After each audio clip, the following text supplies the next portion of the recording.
righty, we're going to pick up right where we left off with expository and informational texts. All right, so expository / informational, again, same thing. It just depends on who you talk to. And really, I believe STAR is moving more towards informational, but we haven't seen a STAR test since they decided to change this lingo. So they may still call it expository. I want you to know both, just in case. But if I'm a writer and I'm writing informational, then I am pretty much just trying to give you information. And as the reader, the whole purpose for you reading it is to get information. So the purpose for both is to gather that information up. And we have to, we have to, one, be able to remember and summarize those details. So this is like when you research something and you have to remember the dates, or you have to give a presentation or write a paper or something about it. These are the kinds of articles and texts that we would be looking at. Things that, again, we would have to remember and summarize or use in some way. We would have to be able to manage technical vocabulary, because let's say I am a doctor and I'm trying to give you information on the COVID pandemic. So I might have some medical terms in there that you don't necessarily know, but you would need to be able to use context clues or just, general background knowledge to help you figure out. And at worst case scenario, maybe even a dictionary, kind of look those words up. So I've got to be able to manage it enough to where I don't get bogged down in, God, those are a lot of big words, Number 3, as the reader, I need to recognize and manage organizational structure. Okay. And what that means is some information is given to us in a compare contrast kind of way. Some information can be given to us chronologically, like in dates, like first this happened, then this happened, then this happened. Some information can be cause and effect.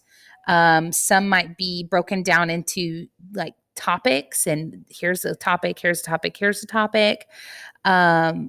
Think of like your textbooks and how they've been put together. Sometimes it's charts and graphs, which kind of brings us to number 4 there. You have to be able to use text features and interpret graphics. So if there's a picture there or a graph or some kind of chart, you have to be able to figure out how to read that in order to understand everything that this person is telling you.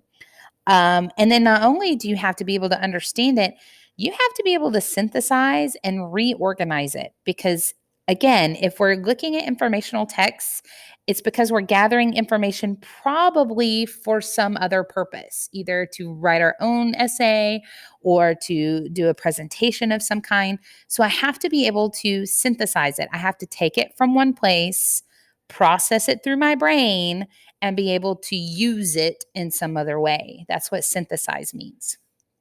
I also need to be able to recognize missing information.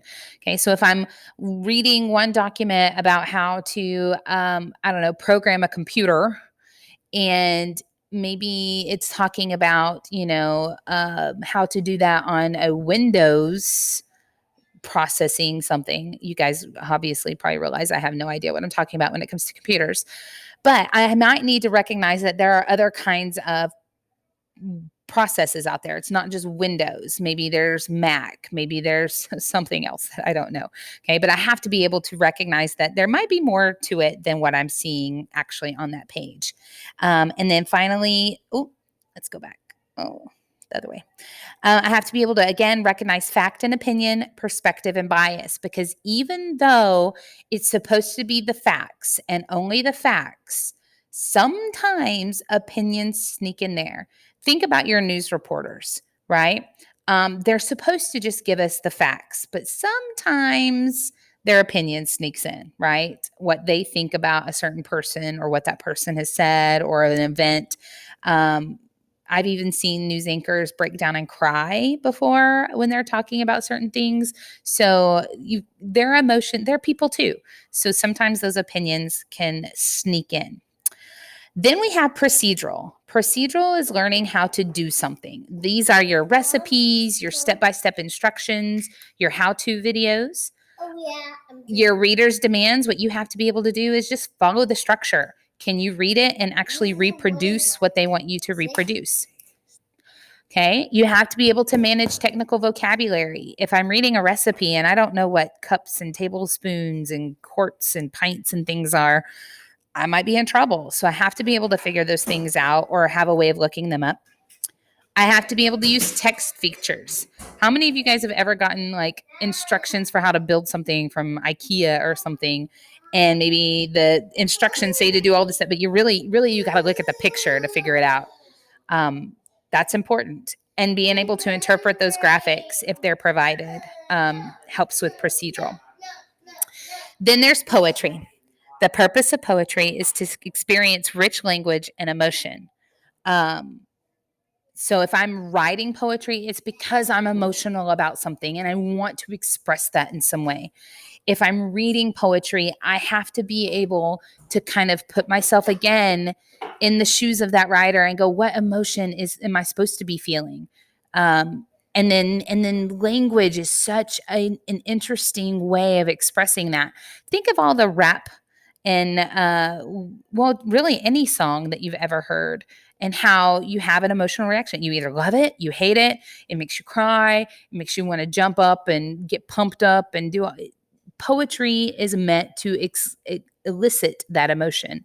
So we have to be able to read it from beginning to end.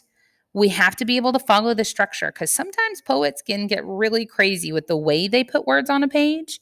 And we've got to be able to figure that out. And then we have to be able to understand non literal language.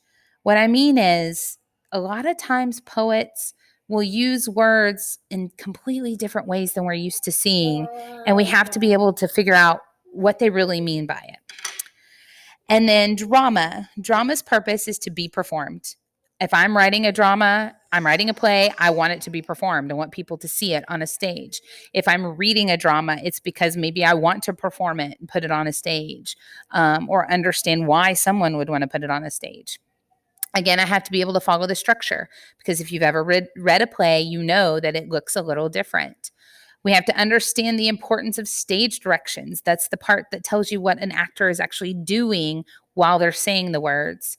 And I have to be able to understand how what they're saying can give me clues as to who they are, right? Because remember, when we see something on stage, they're acting it out, we can kind of guess from their movements what kind of person they are or what their plans are. But without that person acting it out, we have to kind of interpret that along the way when it's just the words on the page. All right, so that is all of our genres, which give us purpose when we read. I hope you took good notes. We're going to put these notes in our spirals. So if you want to print it out, if you want to take your handwritten copy, however you took your notes, let's try and find some way to put them in our spiral to hang on to for future reference. You guys have a great day.